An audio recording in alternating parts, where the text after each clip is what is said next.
How can I be a better person? It's a question I have asked myself many times, and maybe you have too.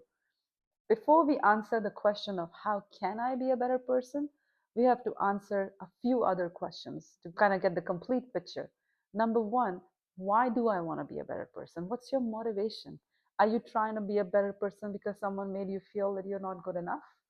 Are you trying to be a better person because you're trying to prove something to somebody or some external reason?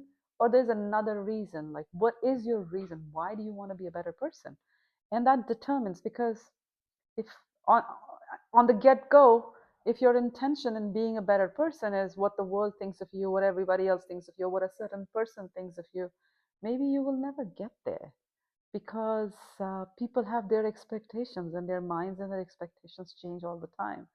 So you might be chasing a dream that you will never get to. But on the other hand, if your intention is how can you be a better person for your own growth and own development, well, that's a road worth walking on.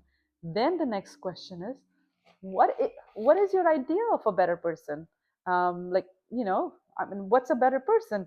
My idea and your idea can be completely different. So kind of clearly defining how, when you get to this point of being a better person, how are you going to measure it?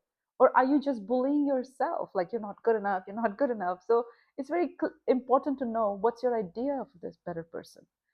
And the third and the most important, I would say, is who is this better person that you want to be? Where is this better person you want to be? In the ancient epic Mahabharata, there is this guru, Dronacharya, and he has two chief disciples, and everyone else is kind of like a part of both of their groups, if I may say like that. Yudhishthir, very righteous king, and Duryodhan, who's got a bit of a corrupted software in his mind. And he gives them both an assignment. And he says, all right, Yudhishthir, you go through the entire planet and find somebody who's worse than you. And Duryodhan, you go and find somebody who's better than you. So they both take off and they work really hard at their respective assignments, and they come back after a long time. And Guru asks them, well, but were you successful? And Duryodhan pretty clearly says, no, I wasn't. I couldn't find anybody better than me. And Yudhishthir comes back and says, no, I wasn't. I couldn't find anybody worse than me.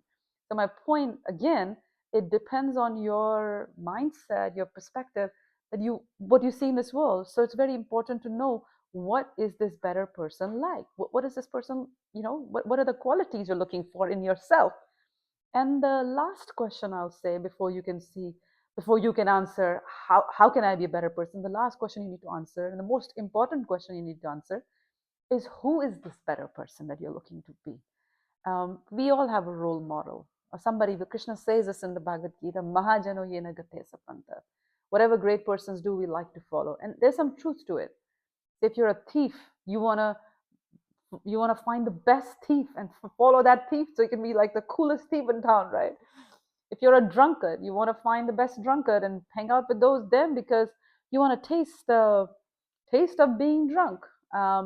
So whatever you do, you're wanting to find the best person in that area and be like that.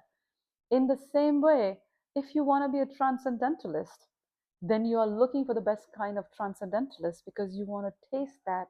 It all depends on what you want to taste. So first find that person, that role model, that you can be like, I want to be like this person. This is the most important thing.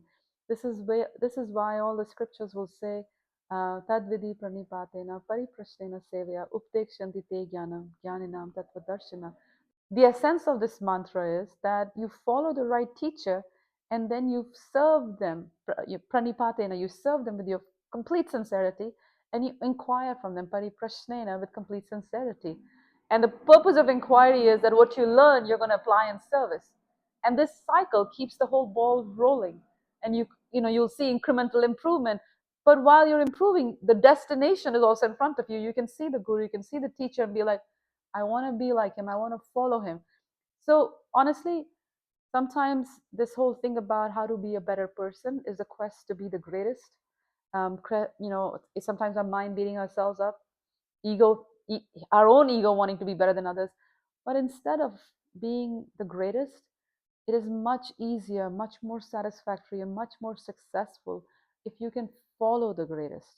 When you follow the greatest by serving them sincerely, automatically their qualities come in you. There is a very subtle process. When you follow someone sincere, your qualities, you just their qualities you just imbibe. Just like if you find someone and just keep criticizing them, notice carefully the qualities that you're criticizing, you will develop them.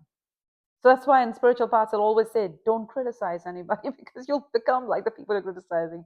In the same way, uh, spiritual vibes, or if I may say, or spiritual qualities are very infectious. They're very contagious. When you stay around saintly people, when you follow them, you automatically pick those qualities and you imbibe them in you. So automatic, the process of becoming better is not like a one step kind of process. You're always better service, always in the we're all it's an endless path. To have the destination in front of your eyes is always helpful. So most important, I'll say, is find the right person and follow them.